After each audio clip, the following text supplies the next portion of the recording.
Hello everyone, welcome back to our channel. मैं बढ़िया हूँ और आशा करती हूँ आप सब भी अच्छे होंगे। हम क्लास 9th बायोलॉजी का chapter the fundamental unit of our life cell के बारे में पढ़ रहे थे और हमने अपने लास्ट सेशन में प्लाज्मा मेम्ब्रेन और सेल मेम्ब्रेन के बारे में अच्छे से पढ़ लिया था। आज हम सेल के second most important component nucleus के बारे में पढ़ेंगे। तो चलिए शुरू करते हैं। आज का हमारा टॉपिक है न्यूक्लियस। अब न्यूक्लियस को हिंदी में क्या कहते हैं? केंद्रक कहते हैं। आप यहाँ न्यूक्लियस का डायग्राम भी देख पा रहे होंगे। देखिए, ये एक सेल का डायग्राम है जिसके अंदर हमें लाइट ब्लू कलर का एक पार्ट दिख रहा है जो क्या है? न्यूक्लियस है। तो जो न्यूक्लियस होता है वो क्या होता है? बहुत सारी सेल्स के अंदर जो न्यूक्लियस होता है वो सेंटर में प्रेजेंट होता है, पर कुछ सेल के अंदर ये पेरीफेरी के पास भी प्रेजेंट होता है। तो हम क्या कह सकते हैं कि ऑलमोस्ट सेल्स के अंदर जो न्यूक्लियस है सेंटर में प्रेजेंट होता है। अब क्योंकि हमें पता है कि जो न्यूक्लियस है वो सेल का पार्ट होता है, सेल के अंदर पाया जाता है, इसलिए उसको क्या कहते हैं? सेलुलर कंपोनेंट कहते हैं। अब नेक्स्ट पॉइंट आता है, it is also called brain of cell. अब देखो, ब्रेन ऑफ सेल क्यों कहा जाता है न्यूक्लियस को? ये इंपॉर्टेंट पॉइंट है। देखिए, जो न्यूक्लियस है वो सेल के सारे फंक्शन परफॉर्म करता है।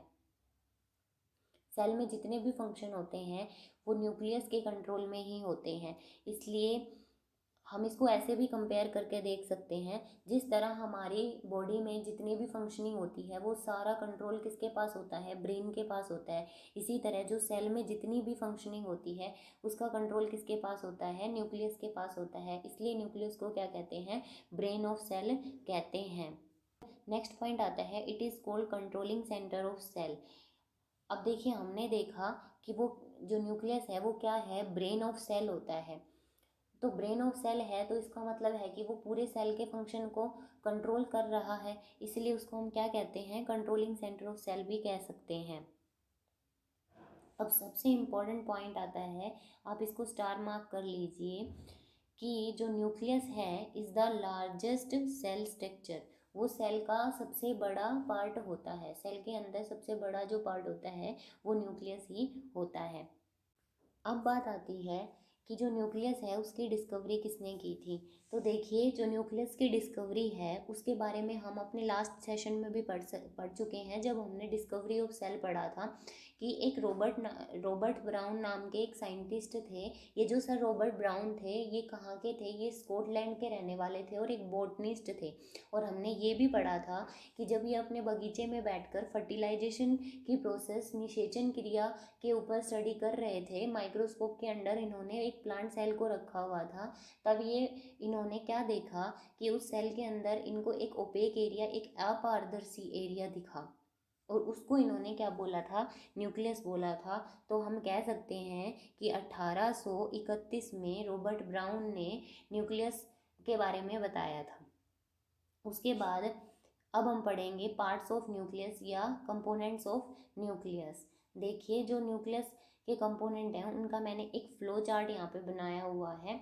तो सबसे पहले जो न्यूक्लियस है वो मेन दो पार्ट्स में डिवाइड होता है। एक होता है न्यूक्लियर एनवेलप और दूसरा होता है न्यूक्लियोप्लाज्म।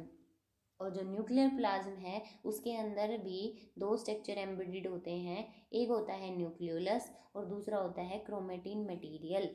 अब देखो, इसको हम इस डायग्राम से समझ सकते हैं। आपको डायग्राम में एक रेड कलर की लेयर, ये आउटर लेयर दिख रही होगी, इसको क्या कहा जाता है? इसको बोला जाता है न्यूक्लियर एनवलप। और जो आपको ये अंदर ये थ्रेड लाइक से स्ट्रक्चर दिख रहे हैं, ये क्या हो गया? Chromatin material. इसको क्या कहते हैं? क्रोमेटिन। और आपको ये सेल के अंदर ब्लैक कलर का एक बॉल जैसा स्ट्रक्चर दिख रहा है, इसको बोलते हैं न्यूक्लियोलस। तो अब हम एक एक करके डिटेल से इन सभी के बारे में जानेंगे।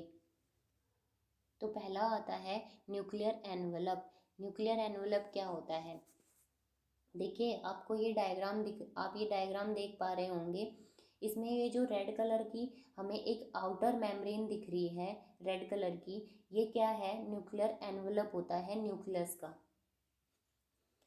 हम ऐसे भी देख सकते हैं कि ये जो न्यूक्लियस है ये इस तरह की एक सेल के अंदर प्रेजेंट होता है। ये सेल है और ये सेल के अंदर क्या है, साइटोप्लाज्म है। साइटोप्लाज्म क्या होता है, साइटोप्लाज्म एक फ्लूइड होता है जो सेल के अंदर भरा हुआ होता है। इसको हम आगे अलग से डिटेल में पढ़ेंगे, अभी के लिए बस इतना ही याद रखिए कि ये एक फ्लूइड होता है जो सेल के अंदर भरा होता है। तो ये आउटर सेल का क्या होता है, प्लाज्मा मेम्ब्रेन, हमने पढ़ चुके हैं इसके बारे में। और दूसरा ये क्या होता है, अंदर एक फ्लूइड मटेरियल होता है जिसको साइटोप्लाज्म कहते हैं, और अंदर ये क्या है, हमारे पास न्यूक्लियस है। अब ये जो रेड कलर की लेयर आपको दिखाई दे रही है, ये क्या है, न्यूक्लियर एनवलप है।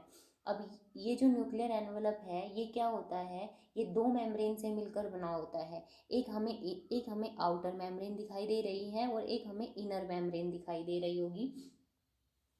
तो कहने का मतलब ये है कि जो न्यूक्लियर एनवलप है वो दोहरी झिल्ली से मिलकर बना होता है, जिसको क्या कहते हैं, केंद्रक झिल्ली या न्यूक्लियर मेम्ब्रेन कहते हैं।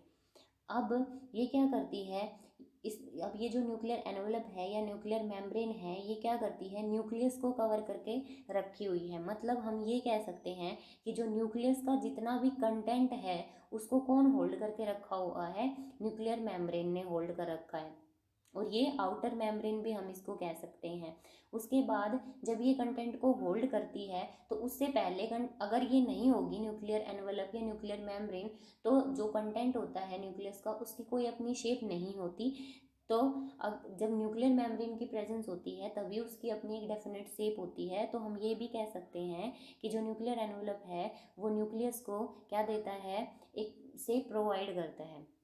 उसके बाद देखिए, अब नेक्स्ट पॉइंट आता है कि ये सेपरेट करता है न्यूक्लियस को साइटोप्लाज्म से। देखिए ये साइटोप्लाज्म है, जो ये लिक्विड मटेरियल हमने भरा हुआ देखा है, और ये अंदर क्या है, ये क्या है, न्यूक्लियस है। अब ये जो न्यूक्लियर मेम्ब्रेन है ये क्या कर रही है, साइटोप्लाज्म और न्यूक्लियोप्लाज्म को क्या, या न्यूक्लियस को क्या कर रही है, सेपरेट कर रही है, इन दोनों को अलग अलग करने का काम कर रही है। अब ये जो न्यूक्लियर मेम्ब्रेन होती है इसके अंदर क्या होते हैं, छोटे छोटे पोर्स प्रेजेंट होते हैं, और इन पोर्स को क्या कहा जाता है, इन पोर्स को कहा जाता है न्यूक्लियर पोर्स। अब ये न्यूक्लियर पोर्स क्यों प्रेजेंट होते हैं, देखिए हमने पढ़ा था कि ये जो सेल मेम्ब्रेन है इसके अंदर ये क्या भरा हुआ है, साइटोप्लाज्म भरा हुआ है। अब जो और जो न्यूक्लियस है उसके अंदर के पार्ट को क्या बोलते हैं, न्यूक्लियोप्लाज्म। अब देखिए जो साइटोप्लाज्म है और न्यूक्लियोप्लाज्म है, इनके अंदर क्या होगा, दोनों के अंदर मटेरियल का एक्सचेंज तो होता होगा। तो ये जो मटेरियल का एक्सचेंज है ये करवाता कौन है, ये जो मटेरियल एक्सचेंज है इस प्रोसेस को कंट्रोल तो करती है न्यूक्लियर मेम्ब्रेन, न्यूक्लियर एनवलप। और ये जो पैसेज है वो कहाँ किससे होता है, न्यूक्लियर पोर के थ्रू होता है। तो न्यूक्लियर पोर का क्या काम हो गया, permit transfer of materials between nucleoplasm and cytoplasm. अब नेक्स्ट आता है न्यूक्लियोप्लाज्म। न्यूक्लियोप्लाज्म क्या होता है, न्यूक्लियर मेम्ब्रेन के अंदर जो कुछ भी भरा होता है न्यूक्लियस का कंटेंट उसको हम क्या बोलते हैं, न्यूक्लियोप्लाज्म बोलते हैं। हमने हमने पीछे फ्लो चार्ट में क्या देखा था कि जो न्यूक्लियोप्लाज्म है उसमें दो मेन पार्ट होते हैं, एक तो था न्यूक्लियोलस और एक था क्रोमेटिन। तो न्यूक्लियोप्लाज्म के अंदर क्या होता है, बेसिकली न्यूक्लियोप्लाज्म न्यूक्लियस का फ्लूइड होता है, न्यूक्लियस के अंदर पाया जाने वाला फ्लूइड होता है जो किससे सराउंडेड होता है, न्यूक्लियर मेम्ब्रेन से सराउंडेड होता है। ये हमने देख लिया अच्छे से। अब इसके अंदर दो मेन पार्ट होते हैं, एक होता है न्यूक्लियोलस और दूसरा होता है क्रोमेटिन। तो जो ये आपको रेड रेड कलर का दिखाई दे रहा है बॉल जैसा स्ट्रक्चर, इसको हम क्या बोलेंगे, इसको बोलेंगे न्यूक्लियोलस। और ये जो आपको थ्रेड लाइक स्ट्रक्चर्स दिखाई दे रहे हैं ये क्या है, क्रोमेटिन मटेरियल। अब बात आती है न्यूक्लियोलस की। अब न्यूक्लियोलस क्या होता है, देखिए ये बहुत ही इंपॉर्टेंट पॉइंट है। जिस तरह सेल के अंदर न्यूक्लियस सबसे बड़ा स्ट्रक्चर होता है सेल का, उसी तरह न्यूक्लियस के अंदर भी न्यूक्लियोलस लार्जेस्ट स्ट्रक्चर होता है, किसका, न्यूक्लियस का। उसके बाद अब ये जो न्यूक्लियस है, ये जो बोल लाइक स्ट्रक्चर आपको दिख रहा है, इसका क्या काम है, ये क्यों होता है न्यूक्लियस के अंदर। देखिए इस ये ना राइबोसोम बायोजेनेसिस की साइट्स होते हैं। अब राइबोसोम्स क्या होते हैं, राइबोसोम्स प्रोटीन फॉर्मिंग सेंटर्स होते हैं। ये क्या बनाते हैं, प्रोटीन बनाते हैं। देखिए जो सेल होती है उसके ऊपर सारी सेल के फंक्शन करने की रिस्पॉन्सिबिलिटी होती है। अब वो अपने फंक्शन किससे परफॉर्म करती है, वो राइबोसोम से अपने सारे फंक्शन परफॉर्म करेगी, क्योंकि राइबोसोम्स क्या करते हैं, प्रोटीन का निर्माण करते हैं और सेल को अपनी फंक्शनिंग के लिए प्रोटीन की आवश्यकता होती है। इसलिए जो राइबोसोम्स हैं वो हमारे सेल के अंदर वो क्या होते हैं, सुपर हीरो का काम करते हैं, क्योंकि राइबोसोम्स की प्रेजेंस के कारण ही सारे फंक्शन हो पाते हैं, क्योंकि वो प्रोटीन का सिंथेसिस करते हैं, प्रोटीन बनाते हैं। जो न्यूक्लियस के अंदर न्यूक्लियोलस एक या एक से ज़्यादा नंबर में प्रेजेंट होते हैं। उनका दूसरा पार्ट आता है क्रोमेटिन मटेरियल। हमने देखा था कि जो ये न्यूक्लियस था इसके अंदर ये थ्रेड लाइक स्ट्रक्चर्स थे, ये क्या थे, क्रोमेटिन मटेरियल था। तो फर्स्ट पॉइंट यही आता है, entangled mass of thread like structures. देखिए ये जो उलझे हुए धागे जैसा स्ट्रक्चर है ना, उसको ही क्या कहते हैं, क्रोमेटिन मटेरियल कहते हैं। जब हम एक रील में से किसी धागे को तोड़ के नीचे डाल लें और वो जिस तरह का स्ट्रक्चर परफॉर्म करेगा ना, इस तरह का दिखेगा वो, वही क्या होता है, क्रोमेटिन मटेरियल का बिल्कुल ठीक ऐसा ही स्ट्रक्चर होता है। अब देखिए हमने क्या पढ़ा था कि जो सेल थी वो क्या बनाती थी, ऑर्गेनिजम्स का निर्माण करती है। अब जो मल्टी सेलुलर ऑर्गेनिज्म है वो एक सेल से तो बने हुए नहीं होंगे, तो सेल क्या करेगी, डिवाइड करेगी, डिवाइड करके बहुत सारे सेल्स बनाएगी। तो जो सेल की डिवीज़न की प्रोसेस होती है उस टाइम पे क्या होता है कि जो क्रोमेटिन मटेरियल है, ये धागे जैसा स्ट्रक्चर है, ये क्या होगा, ऑर्गेनाइज्ड होना शुरू हो जाएगा, मतलब इकट्ठा होना शुरू हो जाएगा और इकट्ठा होकर एक एक शेप ले लेगा। तो जब वो शेप ले लेता है तब वो क्या कहलाता है, क्रोमोजोम कहलाता है। तो क्रोमोजोम्स क्या होते हैं, क्रोमोजोम्स रोड लाइक स्ट्रक्चर होते हैं। देखिए अब क्रोमेटिन मटेरियल और क्रोमोजोम के अंदर हमें कंफ्यूज नहीं होना है। जो क्रोमेटिन मटेरियल है वो क्या होता है, वो भी जेनेटिक मटेरियल होता है, अनुवांशिकी पदार्थ होता है। और वो जब सेल डिवीज़न होता है उस टाइम पर वो एक परफेक्ट शेप लेनी शुरू कर देता है, रोड लाइक। और जब वो शेप ले लेता है ना, तब उस शेप लिए क्रोमेटिन मटेरियल को ही क्या बोला जाता है, क्रोमोजोम बोला जाता है। देखिए इसमें स्टूडेंट्स कंफ्यूज हो जाते हैं, पर कंफ्यूज होने वाली बात नहीं है। बस इतना याद रखिए कि जो क्रोमेटिन मटेरियल होता है उसकी कोई शेप नहीं होती, लेकिन जब सेल डिवाइड करती है, डिवीज़न होता है, तब उसमें एक शेप आनी शुरू हो जाती है और वो एक शेप ले लेते हैं। उस टाइम पे उनको क्या बोला जाता है, क्रोमोजोम बोला जाता है। अब नेक्स्ट पॉइंट यही है, only when the cell is about to divide. जब सेल डिवाइड करती है तब उस टाइम पे क्रोमेटिन मटेरियल को क्या बोला जाता है, क्रोमोजोम बोला जाता है। उसके बाद बात आती है, ये जो क्रोमोजोम्स हैं ये भी फर्दर दो कंपोनेंट से मिलकर बने होते हैं। एक होता है डीएनए और दूसरा होता है प्रोटीन। और प्रोटीन कौन से, हिस्टोन प्रोटीन। बस यहाँ पे इतना याद रखिए कि ये जो हिस्टोन है ये एक तरह का प्रोटीन है जो किस में पाया जाता है, क्रोमोजोम में पाया जाता है। इसके बारे में डिटेल से हायर क्लासेस में हम पढ़ेंगे, जब हम इवोल्यूशन और इनहेरिटेंस वाला चैप्टर पढ़ेंगे ना, तब पढ़ेंगे इसके बारे में। उसके बाद जो डीएनए होता है वो होता है डीऑक्सी राइबो न्यूक्लिक एसिड।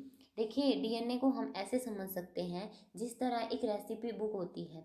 अब उसके अंदर बहुत सारे इंग्रेडिएंट्स के बारे में बताया हुआ होता है, कोड होते हैं। उसी तरह जो डीएनए होता है उसके अंदर बहुत सारे जेनेटिक कोड होते हैं, सूचनाएं होती हैं, मतलब इंफॉर्मेशंस होती हैं, जेनेटिक जो अनुवांशिक सूचनाएं होती हैं। जैसे जो हमारा शरीर है वो किस तरह के प्रोटीन का निर्माण करेगा, कैसे सेल बनेगी, किस तरह की बनेगी, वो जो सारी सूचनाएं होती हैं वो किस में होती हैं, क्रोमोजोम के पार्ट डीएनए के अंदर होती है। तो हम ऐसे भी कह सकते हैं कि जो डीएनए होता है वो क्या करता है, genetic informations is transfer through DNA from one generation to next generation. जो जेनेटिक इन्फॉर्मेशन है, अनुवांशिक सूचनाएं होती हैं, वो एक पीढ़ी से दूसरी पीढ़ी में कौन ट्रांसफ़र करता है, डीएनए ट्रांसफ़र करता है, या हम ऐसे भी कह सकते हैं वो क्रोमोजोम्स ले जाते हैं। देखिए यहाँ पे एक स्ट्रक्चर है, उससे हमें अच्छे से समझ आ जाएगा। हम क्या देख पा रहे हैं, एक सेल है, उसके अंदर क्या है, न्यूक्लियस है। अब जब हम न्यूक्लियस के एक छोटे से पार्ट को देखें तो उसके अंदर क्या है, क्रोमोजोम है, क्रोमेटिन मटेरियल हमें दिखाई दे रहा है। और ये जो हमें क्रोमोजोम दिखाई दे रहा है, अगर हम इसके एक पार्ट को डिटेल से देखें तो हमें कुछ ऐसा डबल हेलिक्स स्ट्रक्चर दिखाई दे रहा है, जिसको क्या बोला जाता है, डीएनए बोला जाता है। अब देखिए जो डीएनए होता है, हमने ये पढ़ा कि डीएनए के अंदर क्या होती है, इन्फॉर्मेशन होती है, आनुवांशिक सूचनाएं होती हैं। अब जो डीएनए होता है वो भी किससे बना होता है, जीन से बना होता है। डीएनए होता है वो भी क्या होता है, पार्ट से मिलकर बना होता है, जिनको क्या कहा जाता है, जीन कहा जाता है। तो जीन क्या होते हैं, फंक्शनल सेगमेंट्स ऑफ डीएनए। देखिए अगर ऐसे क्वेश्चन पूछा जाए कि फंक्शनल सेगमेंट ऑफ डीएनए क्या होता है, तो उसका आंसर भी जीन होगा। और अगर सिंपली ऐसे पूछा जाए कि सेगमेंट ऑफ डीएनए क्या होता है, तो उसका आंसर भी क्या होता है, जीन होता है। अब हम जीन्स को ऐसे भी समझ सकते हैं कि ये जो इनहेरिटेंस होती है उसकी सबसे छोटी इकाई होती है। Gene is the smallest unit of inheritance. आनुवांशिकी की सबसे छोटी इकाई क्या होती है, जीन होती है। अब जो जीन होती है इसमें क्या होते हैं, कोड्स होती हैं, सूचनाएं होती हैं। मतलब कि जो बच्चे हैं वो अपने पेरेंट्स के जैसे किसके कारण दिखाई देते हैं, जीन्स के कारण ही दिखाई देते हैं। जीन्स होते हैं जो माँ बाप के गुणों को एक पीढ़ी से दूसरी पीढ़ी में ट्रांसफ़र करते हैं। अब यहाँ पे आपको एक डायग्राम दिखाई दे रहा होगा, हम इससे अच्छे से समझ सकते हैं। एक सेल है, उसके अंदर क्या है, ये न्यूक्लियस है। अगर हम न्यूक्लियस को ब्रॉड करके देखते हैं तो हमें क्या दिखाई देता है, उसमें हमें क्रोमेटिन मटेरियल या क्रोमोजोम्स हैं। अगर हम क्रोमोजोम के स्ट्रक्चर को देखते हैं और उसका एक पार्ट देखते हैं तो वो किससे बना होता है, डीएनए से बना होता है। और डीएनए के भी बिल्कुल एक एक सेगमेंट क्या कहलाते हैं, जीन कहलाते हैं। आपको इस डायग्राम से अच्छे से समझ में आ गया होगा कि क्रोमेटिन मटेरियल क्या होता है, क्रोमोजोम क्या होता है, डीएनए क्या होता है, जीन क्या होता है। मतलब ये जो चारों हैं इनमें कंफ्यूज नहीं होना, ये चारों एक दूसरे से इंटरलिंक्ड होते हैं, या यूं कहें कि ये चारों एक दूसरे का पार्ट होते हैं। जिनमें जो जीन होता है वो सबसे छोटी यूनिट होती है, सबसे छोटी इकाई होती है, जो मतलब सारी इन्फॉर्मेशन को एक पीढ़ी से दूसरी पीढ़ी में ट्रांसफ़र करती है। अब देखिए कई बार एक क्वेश्चन हमारे दिमाग में आता है कि जब सेल डिवाइड नहीं कर रही होती है तब जो डीएनए होता है वो कहाँ प्रेजेंट होता है, तो उस टाइम पे वो क्रोमेटिन मटेरियल में प्रेजेंट होता है। कहने का मतलब ये है, in a cell which is not dividing this DNA is present as a part of chromatin material. अब बात आती है कि जो न्यूक्लियस है उसके क्या क्या फंक्शन है, वो क्या काम करता है हमारी बॉडी में या सेल के अंदर। तो न्यूक्लियस सबसे पहले हमने हमारे वीडियो की शुरुआत में ही पढ़ा था कि जो न्यूक्लियस है वो क्या करता है, कंट्रोल करता है all the activities of cell. Cell में जितनी भी एक्टिविटीज़ हो रही हैं वो सब कौन कंट्रोल करता है, न्यूक्लियस कंट्रोल करता है। इसलिए उसको क्या बोला जाता है, ब्रेन ऑफ सेल बोला जाता है। ये बहुत ही इंपॉर्टेंट क्वेश्चन है, आप इसको याद रखिएगा। नेक्स्ट फंक्शन है कि जो न्यूक्लियस है वो क्या करता है, सेलुलर रिप्रोडक्शन के अंदर क्या करता है, उसका एक इम्पॉर्टेंट रोल होता है। जो न्यूक्लियस होता है जब सेल रिप्रोड्यूस करता है, मतलब जब सिंगल सेल डिवाइड करके दो नई सेल बनाती है, आप डायग्राम में भी देख सकते हो, एक सिंगल सेल है जो डिवाइड करके दो सेल बना रही है, उसके बाद वो फर्दर दोनों सेल अलग अलग दो दो नई नई सेल्स में डिवाइड हो रही है। इस तरह सेल रिप्रोडक्शन होता है, क्योंकि जो मल्टी सेलुलर ऑर्गेनिजम्स हैं वो सेल के डिवाइड करने से ही बनते हैं। तो जो न्यूक्लियस है उसका सबसे ज़्यादा इंपॉर्टेंट रोल सेलुलर रिप्रोडक्शन के अंदर होता है। मतलब जब सेल रिप्रोड्यूस करती है तब न्यूक्लियस का मेन फंक्शन आता है। आज के सेशन में इतना ही। आशा करती हूँ आप सभी को सेशन अच्छा लगा होगा। अगर अच्छा लगा हो तो प्लीज़ मेरे चैनल को शेयर करें, सब्सक्राइब करें। सुरक्षित रहें, खुश रहें। मिलते हैं नई वीडियो के साथ, तब तक के लिए बाय बाय।